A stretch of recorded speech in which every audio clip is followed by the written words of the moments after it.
Assalamu alaikum. Bismillah wa-s-salam. Thank you very much. I appreciate the invitation. Thanks for the organizing committee, and thank you also for being with us. I would consider it not only the most important talk, I think it's the most unique talk, and hopefully you will guys learn and enjoy it. The task that was assigned to me is trying to give you a glimpse how do we work out and go through pulmonary stenosis from diagnosis to the current treatment, and mainly going to be the focus on pulmonary valve. I have this as a case who was referred to me in about a year and a half ago, 18 years old, presented to our ER in my hospital with a shortness of breath, chest pain. From history, he was told that he has some heart murmur when he was a child. No further intervention or follow-up was required. When he presented, this is basically the transthoracic echo. You can see the left upper corner is a Doppler across the tricuspid valve velocity, a gradient of more than 4 meters per second. And on the right side corner of the slide is a pulmonary valve Vmax velocity is about 95 millimeter of mercury gradient. So basically he came in most probably with a pulmonary valve stenosis. You see from the left to the right moving, you can see sort of like a leaflet that is thickened, not opening very well, tethered and doming, and with increased velocity by color Doppler.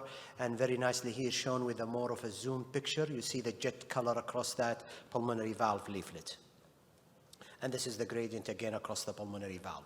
From cath, when we took him to the cath lab, you see this is an angulation. You can see from the left side of the screen is a cranial AP view. You see the valve, how it's very thickened, and you see the jet across the pulmonary valve. This is only cardiac output through the lung that he's getting. And the lateral picture, you can see that abnormal valve. It looked like a bicusp, and you can sort of like delineate and see the jet. So from pulmonary valve stenosis is the most common, or it's a common congenital heart disease. It's most probably is going to be the second commonest from congenital defects. It presents usually in a symptomatic, asymptomatic patient with incidental murmur. Rarely or less likely they will go to advanced ventricular dysfunction and failure due to severe PS. In special circumstances with the neonate and early childhood, they may develop cyanosis and acidosis due to very, very severe PS or critical PS. From the European guidelines, this is sort of like a schematic, straightforward. When you have a gradient more than 64 millimeter of mercury, it just go through the sort of like whether there is a gradient more than that, you go ahead and intervene regardless of symptoms, which is a class A. And when there is no gradient, you have to take in consideration the kind of obstruction, the RV function, the symptoms, and then you can decide what to do further with that patient. As I mentioned, the isolated defect is the second most common congenital defect. PS may be also found with associated lesion up to 30%. Acquired pulmonary stenosis is very rare, but it can be secondary to whether it is a carcinoid syndrome, infective endocarditis, or secondary to an homograph dysfunction. Level of obstruction, or when we name as a pulmonary valve stenosis, there are many levels of obstruction. What we're going to be considering or focusing, as I described to you, is the valvular, which is mainly around the valve area. We may have some secondary changes due to the RVH, where there is a lot of hypertrophy and cause some obstruction. There are other differential or nomenclature for pulmonary stenosis, whether it is part of tetralogy, more of a complex congenital heart disease, whether it is an isolated congenital infundibular pulmonary stenosis, which is usually which is unusual, a supra PS or a branch PA stenosis, and can be also as a double chamber. So these are the different level that we can see as a stenosis. This is a schematic or an angiogram still picture can tell you and the area of obstruction morely in the suprapulmonary area.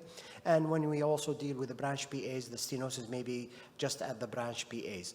The focus is going to be mainly on the pulmonary valve stenosis.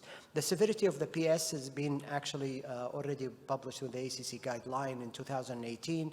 We consider it as a mild when the peak is less than 36, and the severe when the gradient is more or equal to 64 millimeter of mercury.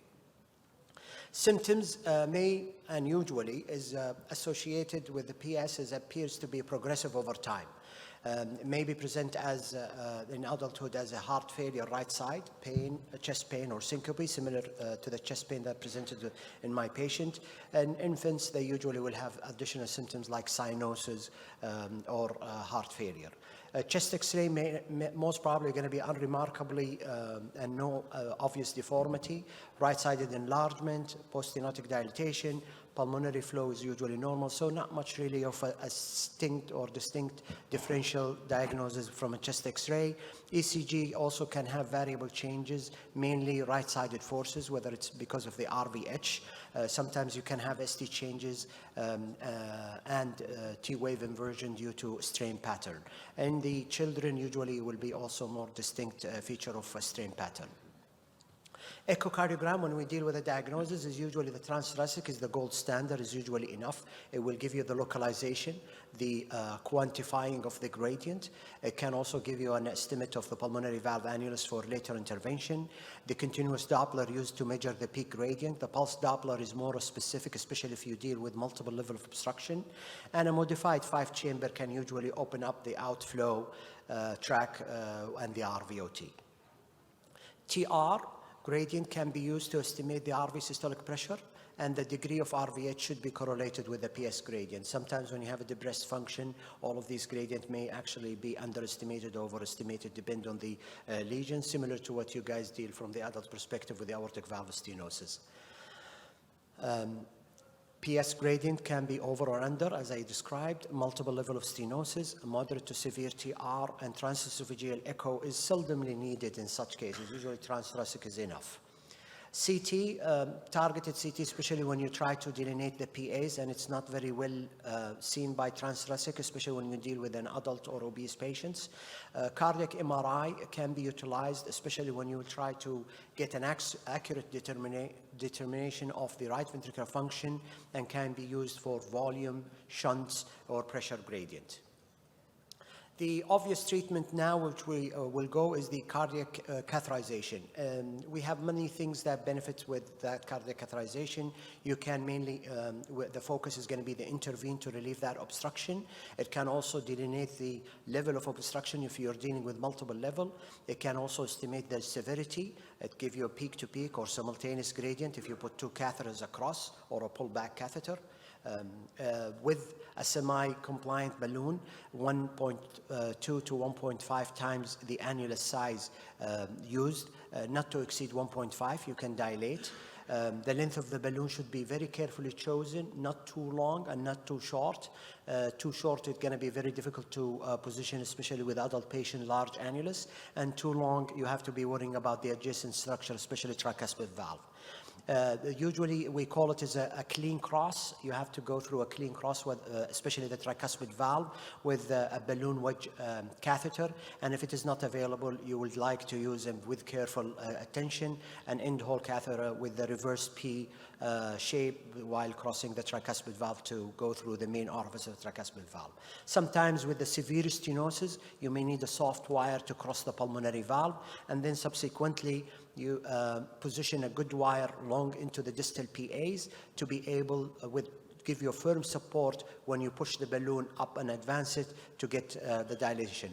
Fluoroscopy while you do inflation is very important and is actually give you clues about the stenosis, the waist, how bad is it, and also if there is any multiple. Not only that while you're inflating, but also when you deflate and you see how that recoil, it gives you an idea if that area is going to be very successful or not. And aim basically is to relieve the obstruction. It has been, the balloon dilation of the pulmonary valve for PS has been actually available since 1980s and has been replacing the surgical treatment and is becoming the choice of treatment. Has a rare complication known. It's becoming less and less, of course, with the attention and detailing, attention into the details, rhythm disturbance, transient desaturation and hypotension while balloon inflation especially. Rupture and damaging of the tricuspid valve. This is why you have to pay attention with the clean cross. Perforation of the RVOT, especially in smaller children or when you use a larger balloon. The risk of death or major complication is low. The procedure considered to be successful if you drop the gradient below 30 millimeter of mercury. Supravalvular and peripheral pulmonary stenosis usually resistant to balloon, and sometimes, especially with the peripheral pulmonary stenosis, you may need to use cutting balloon, which is out of the scope of our talk today. So back into our patient. So what we did, we basically took him, and I utilized a double balloon technique. It was actually not an intention, but because we had short of larger balloon.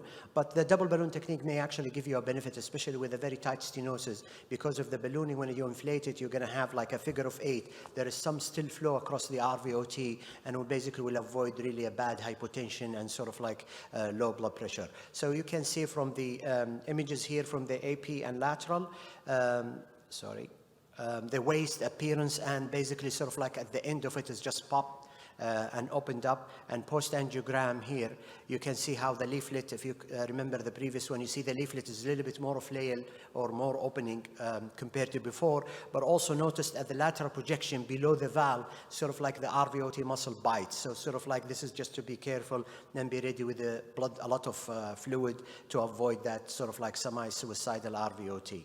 And this is the post echo shows you the leaflet opening, and the gradient has dramatically improved. From that treatment, sort of like as an outcome from balloon, has been a lot of outcome studies or registries that has been published with the good results. The incomplete resolution has been associated with younger age, dysplastic valve, smaller pulmonary annulus, and higher RVOT gradient after the procedure. And also additional, if there is a Noonan syndrome, which usually they will have a supra-PS involvement. The long-term studies showed basically the balloon is actually less needed of intervention, and the majority of the cases, gradient of intervention actually improve later on because of the RVOT muscle and hypertrophy improves. Pulmonary regurgitation is an issue, but it's been actually less of a common or uncommon to be associated with pulmonary valve, especially nowadays with attention to the details. It has been associated with younger age and the higher balloon ratio that I described, more than 1.5 from the studies that showed that more of a PR will happen. Freedom from death and reintervention has basically been very excellent with balloon dilatation. And this is sort of like the ACC guideline regarding to follow up with the patient with only a PR, whether there is a mild PR and borderline RV enlargement is just basically following him up. And there is, if there are symptoms with more progressive RV dilatation, to go ahead with some intervention that my mentor will be talking about it, Professor Ziad, later on. One of the advances that we have, as I discussed just briefly, in the transcatheter availability. Remember, with these patients, especially the isolated pulmonary valve, the RVOT in these patients is actually very significantly, usually they are large. So now with the self-expanding transcatheter valves, and frames that have been developed for these large is actually can tackle such lesion. Cardiac surgery is rarely indicated, but still a valuable tool or a valuable option for certain type of patient when we deal with hypoplastic pulmonary valve annulus, when there is a major infundibular stenosis or peripheral pulmonary artery stenosis, and of course if there is any associated major cardiac lesion that need to be addressed. Now with the surgical commissurotomy, maybe not enough, some of these patients, due to the hypoplastic valve and hypoplastic pulmonary valve, and a conduit need to be placed. One word about pregnancy and pulmonary valve stenosis. Asymptomatic women, usually sometimes they actually been seen first time cardiologist because of a heart murmur with this lesion. Pregnancy usually well tolerated with mild to moderate stenosis. In severe stenosis, may precipitate or lead to right-sided failure. Ideally, when you see the patient and counsel them, is actually to relieve the obstruction before they proceed with pregnancy. Pulmonary valve dilation has been described in certain rare occasions with very severe ventricular dysfunction. From a follow-up perspective, after balloon dilatation, this is sort of like a schematic diagram. Usually is pretty much sort of like an easygoing procedure after being done, of more of a spaced out follow-up rather than a continuous follow-up of a short intervals, unless if they are symptomatic or have other associated lesion. One word also about the infective endocarditis and prophylaxis. We know that turbulence of blood can expose underlying cardiac collagen. This will activate collagen cascade and form sterile clots on and off. These clots can actually be annidus when you have an infection and become actually an infected vegetation.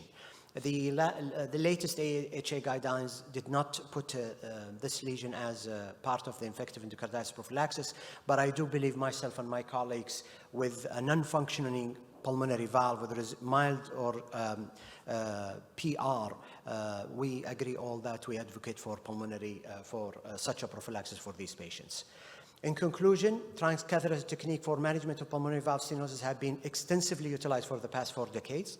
Learning from published outcomes and modification of techniques resulted in shifting the focus from acute gradient reduction at the expense of valve regurgitation to achieving a balance between the gradient reduction and development of regurgitation.